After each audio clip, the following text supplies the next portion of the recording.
అరే బాల్కా సుమన్ బుద్ధ బలిసిందరా నీకు. ఒక రాష్ట్ర ముఖ్యమంత్రిని పట్టుకొని రండగాడు అనుకుంటా ఇంకేదో మాట్లాడుతున్నావు. నీకు సిగ్గుసరం ఉందారా? 10 ఏళ్ళు ఏం బీక్నవరా?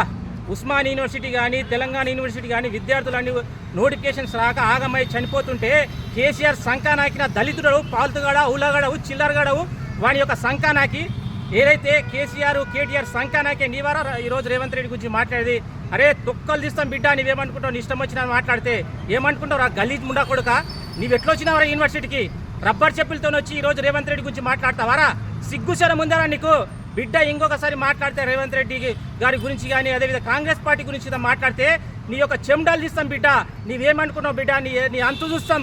ఇంకొకసారి ఇలా రేవంత్ అన్న గురించి కాంగ్రెస్ పార్టీ గురించి మాట్లాడితే ఇదే చెప్పు తీసుకొని కొడతా.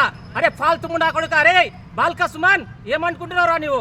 ఒక రాష్ట్ర ముఖ్యమంత్రి ప్రజల చేత ఎన్నుకోబడిన ముఖ్యమంత్రిని పట్టుకొని నిష్టం వచ్చిన మాట్లాడతారా? ఇదే చెప్పుతో రబ్బర్ చెప్పులతో వచ్చినవరా నీవు? చెప్పు తీసుకుని కొడతా బిడ్డ. ఏమనుకుంటున్నావు? ఓ రాష్ట్ర ముఖ్యమంత్రిని పట్టుకొని ఇదేరా మాట్లాడేది? ఇదేరా కేసీఆర్ నువ్వు చేరిపోయేది? అరే కేటీఆర్ బిడ్డ జాగ్రత్త, ఇంకొకసారి రాష్ట్ర ముఖ్యమంత్రి గురించి మాట్లాడితే అవే చెప్పులు ఈ రోజు నీ ప్రగతి భవన్ కాదురా నీ యొక్క ఫామ్ హౌస్ మీద పడతాను ఈరోజు హెచ్చరిస్తున్నాం. రాష్ట్ర ముఖ్యమంత్రి మీద అగౌరవంగా మాట్లాడే ఏ నా ఓడుకుని ఇట్లా టీఆర్ఎస్ కొడుకులను వదిలే ప్రసక్తి లేదు బిడ్డ. అరే బాల్కా సుమన్ నీ ఒళ్ళు దగ్గర పెట్టుకుని మాట్లాడరా, లేకపోతే నీ ఇంటికి వచ్చి ఈరోజు ఉస్మానియా విద్యార్థులు చెప్తున్నాం, నీ ఇంటికి వచ్చి రాళ్లతో దాడులు చేసి ఈరోజు నీ రాష్ట్రం నుండి తరిమి కొట్టే బాధ్యత ఉంటుంది. నీకు అవసరం అనుకోని కేసీఆర్ కాళ్ళు పట్టుకోబే, ఎవడొద్దు అంటున్నాను నేను. కాళ్ళు పట్టుకో, ఏళ్ళు పట్టుకో, కానీ రాష్ట్ర ముఖ్యమంత్రి పట్టుకో ఇష్టం వచ్చిన మాట్లాడితే బిడ్డ తస్మాత్ జాగ్రత్త. అరే బాల్కా సుమన్ ఒళ్ళు దగ్గర పెట్టుకుని మాట్లాడని ఈరోజు హెచ్చరిస్తున్నాం.